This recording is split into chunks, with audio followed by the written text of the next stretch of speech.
They dragged her down the aisle like she was nothing. Her ticket was real. Her seat was real. But her clothes were old, and that was enough.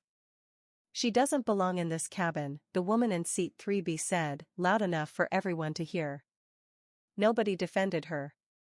Nobody looked her in the eye. She didn't cry. She didn't beg. She just walked, holding her torn backpack like it was the only thing she owned in the world. Then, from seat 1A, a man stood up. He looked at her face for 3 seconds. Just 3 seconds. And then he said one word that made the entire plane go silent. Agent. Nobody knew who she really was. Not the flight attendants. Not the rich woman in 3B.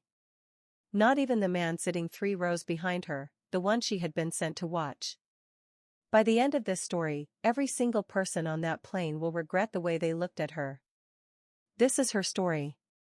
Stay until the end, because what happens at the gala 3 weeks later will change everything. The airport in Lagos was loud that morning. Announcements. Rolling suitcases. Perfume and jet fuel in the air. Amara Chidinma stood at gate 14, holding a boarding pass she had folded and unfolded so many times the paper had gone soft. Her jacket was 3 years old. Her sneakers had a small hole near the toe that she covered with a piece of tape every morning before leaving the house. Nobody looking at her would have guessed what she really did for a living. She was flying to Abuja for what looked, on paper, like a family visit. In truth, she was working. Somewhere on this flight was a man named Chief Obinna Okoye, a shipping executive under federal investigation for moving more than money through his companies. Amara's job was simple. Watch him. Say nothing. Report everything. She took her seat in row 24, economy class, window seat, and pulled her backpack onto her lap. "Excuse me." A flight attendant named Grace stood over her, smiling the tight smile people use when they've already decided something about you. "Is this your seat?" "Yes," Amara said quietly. 24A. "Can I see your ticket again?" Amara handed it over. Grace looked at it for a long time. Too long for a ticket that was clearly correct. 3 rows up, a woman in a cream-colored blazer turned around. Her name was Ifeoma Balogun, and she flew this route every month, always in the same seat, always expecting the same treatment. "Is there a problem?" Ifeoma asked, not because she cared, but because she wanted an audience. "No problem," Grace said. "Just confirming the seat." "She looks lost," Ifeoma said, loud enough for 6 rows to hear. "Are you sure she's even supposed to be on this flight?" A few people laughed. Not everyone. But enough. Amara felt her face grow warm. She had trained for gunfights. She had sat across from men who had killed people and smiled while doing it. But this, a woman in a blazer laughing at her shoes, this was the kind of pain that didn't need a weapon. "I have a valid ticket," Amara said calmly. "I'd like to sit down now." "There's been a mix-up with the manifest," Grace said suddenly, looking at her tablet like it had just told her something new. "I need you to step off the aircraft for a moment while we sort it out." "There's no mix-up," Amara said. "You just checked my ticket." "It's correct." "Ma'am, please don't make this difficult." Every head in economy class had turned by now. Amara stood, gripping her backpack, and walked back down the aisle toward the exit, past faces that would not meet her eyes, past a boy of maybe 8 years old who watched her with more sympathy than every adult around him combined. That was when a voice stopped everyone. "Wait." It came from first class. Calm. Low. But it carried through the whole cabin like a held breath finally released. A man rose from seat 1A. Tall, dressed simply for someone flying first class, no flashy watch, no logo anywhere on him. His eyes were fixed on Amara's face, and something in his expression had shifted from mild curiosity to complete stillness. "Sir, please take your seat," Grace said. "This doesn't concern first class." "It concerns me," he said, "because I know her." The cabin went quiet. "You know her?" Fiona asked, her voice suddenly less confident. I know exactly who she is, the man said. He looked at Amara, and for 1 second, something passed between them, not romance, not yet, but recognition. Respect. The kind that doesn't need explaining. Agent, he said softly. Amara's whole body went still. Nobody was supposed to know that word. Nobody on this plane was supposed to say it out loud. I think you have me confused with someone else, she said carefully. I don't, he said. 2 years ago, in Port Harcourt. You pulled a man out of a burning car outside my company's warehouse. You didn't wait for backup. You didn't wait for anyone. You just went in. The whole plane was staring now, but not laughing anymore. That wasn't me, Amara said again, quieter this time, a warning in her voice that only he could hear. He understood. He sat back down slowly, but his eyes didn't leave her. She stays on this flight, he said to Grace, his voice suddenly carrying an authority that made the flight attendant's confidence crumble. Or I call the airline's regional director myself. I have his number. Would you like me to use it? Grace looked at her tablet. Looked at Amara. Looked at the man in seat 1A. There's actually room in first class, Grace said quickly, her whole posture changing. Would you like to be upgraded, ma'am? Amara almost laughed. Almost. I'll stay in my seat, she said. 24A is fine. She sat back down, but this time, nobody laughed. His name was Daniel Osei's Coker. 34 years old. Owner of one of the largest logistics and shipping companies in West Africa. The kind of man whose name opened doors before he even reached them. He had built the company from almost nothing after his father died, refusing money from relatives who only wanted a piece of the name once it started growing. He didn't tell people that. He didn't tell people much of anything. The flight landed in Abuja an hour later, but neither of them mentioned the exit doors, the humiliation, or the word that had slipped out of his mouth. Amara collected her bag from the overhead bin and walked off the plane without looking back. Daniel followed her, not because it was strategic, but because something in him refused to let the moment end there. You dropped this, he said, catching up to her near baggage claim, holding up a small notebook that had fallen from her bag. Amara turned. Up close, his eyes were tired in a way that money couldn't fix. Thank you, she said, taking it carefully. I won't say anything, Daniel said. About what I saw. About what I said. I shouldn't have said it out loud. You shouldn't have, Amara agreed. But you did. So now I need to know why you're so sure. Daniel exhaled. Because that day, in Port Harcourt, you saved a driver who worked for me for 12 years. His name is Tund. He has 3 children. If you hadn't gone into that car, I would have buried a man who was more loyal to me than my own family. Amara's expression softened, just slightly. I was doing my job, she said. You were risking your life for a stranger, Daniel said. That's not a job. That's who you are. For a moment, neither of them said anything. I need you to forget my face, Amara said finally. I need you to forget this conversation. Can you do that? No, Daniel said honestly. But I can keep your secret. That's different. Something about his honesty disarmed her more than any lie could have. Fine, she said. Keep it. She turned to walk away, and Daniel watched her go, already knowing this would not be the last time he saw her. Amara's assignment kept her in Abuja longer than expected. Chief Okoye's shipments were being rerouted through a private logistics partner, and that partner, she discovered with a tightening in her chest, was Daniel's own company. Not because Daniel was involved. Because someone inside his company was. She requested a meeting. Official. Professional. Nothing personal. Daniel's office was on the top floor of a glass building overlooking the city. It was smaller than she expected. No trophies. No portraits of himself. Just a single photo of an older woman on his desk, his mother, she guessed.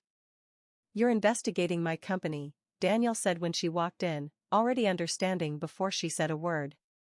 "I'm investigating a man using your company," Amara corrected. "There's a difference. I need your cooperation," quietly, without anyone else knowing. "You could have sent someone else to ask me this." "I could have," Amara said. "But I didn't trust anyone else to keep it quiet." Daniel looked at her for a long moment. "You trust me?" "I trust that you kept a secret on a plane full of strangers," she said. "That's not nothing." Over the next 2 weeks, their meetings continued, first in his office, then, when the case required late-night surveillance of shipment records, in a small back room above a printing shop that Amara used as a safe house. No security. No assistants. Just 2 people and a stack of shipping manifests under a dim lamp. "You don't talk about yourself much," Daniel said one night, sliding a cup of tea across the table to her. "Neither do you," Amara said. "For a man everyone in this city seems to know, nobody actually knows you." "That's on purpose," Daniel admitted. "People who know what you have start wanting a piece of it. My own cousin stopped calling me by my name after my father died. I became the money instead of Daniel." Amara looked at him differently then. Not as a billionaire. As a man who had learned, the same way she had, how to disappear inside plain clothes and quiet rooms just to feel safe. "I grew up with nothing," she said quietly, the first real thing she had told him. "My mother cleaned houses. I used to think if I worked hard enough, people would stop looking at me like I didn't belong somewhere. That woman on the plane, she wasn't the first person to look at me that way. She won't be the last." "She was wrong," Daniel said simply. "I know she was wrong," Amara said. "It still hurt." Daniel didn't try to fix it with more words. He just sat with her in the quiet, and for the first time in a long time, Amara let herself be still around another person. Word travels fast in certain circles, and it wasn't long before Daniel's family caught wind that he had been spending time with a woman nobody recognized, a woman with no visible family wealth, no known last name in the right rooms. His aunt, Beatrice O'Says Coker, arranged a family dinner. It was not really about family. It was an inspection. Amara arrived in the only formal dress she owned, ironed carefully the night before. The moment she walked into the dining room, she felt every eye measure her from her shoes upward. "So this is her," Beatrice said, not bothering to lower her voice. "Daniel, darling, where did you find this one?" "Auntie," Daniel said, a warning in his tone. "I'm only asking," Beatrice said sweetly. "A mother should know who her son is bringing to family dinners." "I'm not his mother," Amara said calmly. "I don't need her permission to sit at a table." A ripple of shocked silence moved around the room. Daniel almost smiled. "You have spirit," Beatrice said, unimpressed. "Spirit doesn't pay for weddings, dear. Tell me, what is it that you actually do?" "I work in security," Amara said, which was not a lie. "Security," Beatrice repeated, as if tasting a bad word. "So you guard buildings?" "Sometimes," Amara said. "Sometimes I guard people who don't know they need it." Daniel's cousin, Yuzo, laughed into his wine glass. "Careful, Auntie. She might be guarding Daniel's wallet next." The table laughed. Amara didn't. Daniel's jaw tightened. "That's enough," he said sharply, standing halfway from his chair. "Sit down, Daniel," Beatrice said. "We are simply making conversation." If she cannot handle a little conversation, how will she handle standing beside you at events, in front of real money, real families? Amara set down her fork gently. "I've handled worse than this table," she said. "I've stood in rooms where the wrong word gets someone killed. I think I can survive dessert." She stood, thanked the host for the meal with more grace than anyone at that table deserved, and walked out. Daniel found her outside a few minutes later, sitting on the steps, arms wrapped around her knees. "I'm sorry," he said. "That should never have happened." "You didn't do it," Amara said. You don't have to apologize for people who think money makes them better than everyone else. They'll do it again, Daniel admitted. This is who they are. Then they'll do it again, Amara said. But I won't disappear because of it. I disappear for my job. I don't disappear for people like her. As the weeks passed, small things began to happen that made people around Daniel start to notice something was different about the woman he kept close. At a restaurant, a police captain stopped mid-conversation, recognized Amara from across the room, and greeted her with a respect that confused everyone at Daniel's table. At a supply warehouse Daniel owned, two security guards straightened instantly when Amara walked past, one of them murmuring something under his breath that sounded almost like a rank. Yuzo, always looking for a way to undermine her, tried to have her background checked through a private investigator he knew. The investigator called him back within a day, his voice noticeably nervous. I couldn't find anything, the investigator admitted. Not nothing as in she's clean. Nothing as in the file doesn't exist for people like me to see. That kind of nothing means something. Yuzo didn't tell his aunt. He was starting, quietly, to be afraid of the answer. Meanwhile, Chief Okoye's operation was accelerating. Amara discovered that the shipments weren't just moving illegal cargo, they were moving it through docks Daniel's company controlled, using falsified paperwork bearing a signature that looked almost, but not quite, like Daniel's own. Someone inside his company was framing him. If this goes public before we're ready, Amara told him one night, spreading documents across the table in the safe house, they'll destroy your company's name before anyone even knows the truth. Then we make sure it goes public the right way, Daniel said. On our terms. There's a gala in 3 weeks, Amara said slowly. Okoye will be there. Your aunt will be there. Half the people who've underestimated me will be there. You're not thinking of confronting him publicly, Daniel said.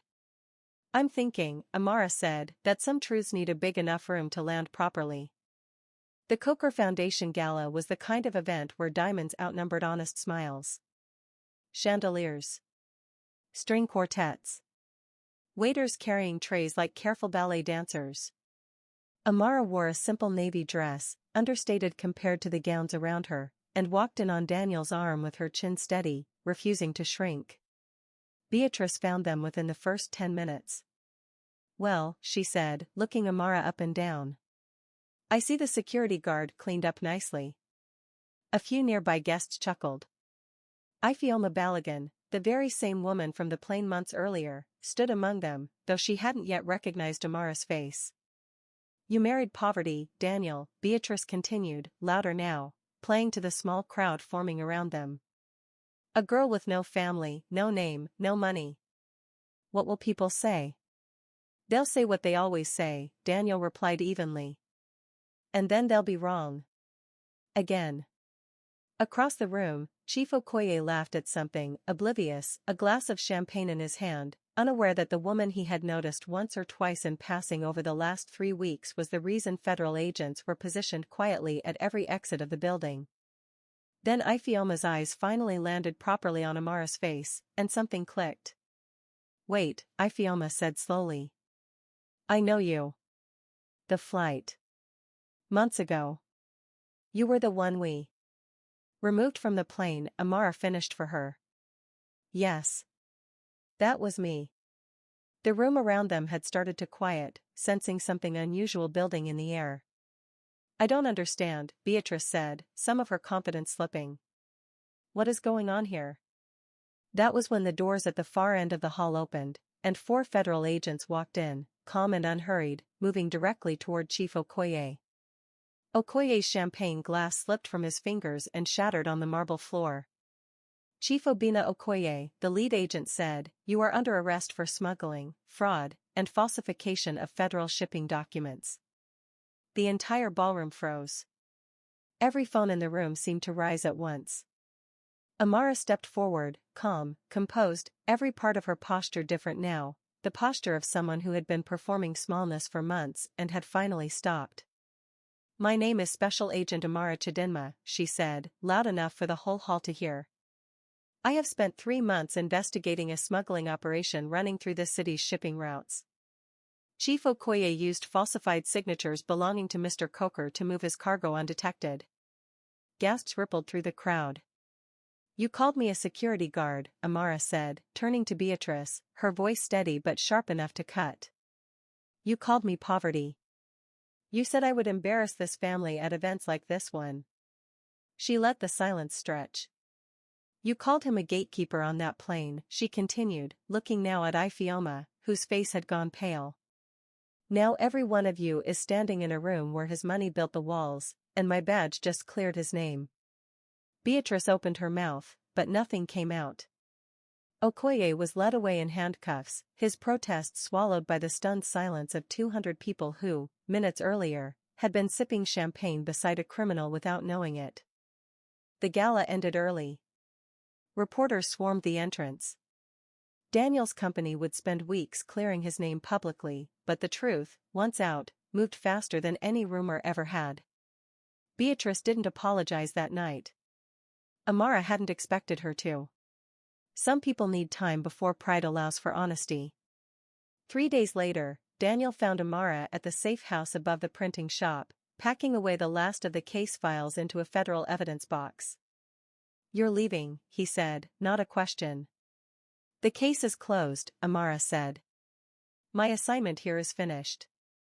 That's not what I asked. Amara paused, box in her hands. I've spent my whole life being someone else in public. Poor girl. Quiet employee. Invisible woman in the back of a room. I don't know how to be Amara without a mission attached to it. Then don't attach one, Daniel said.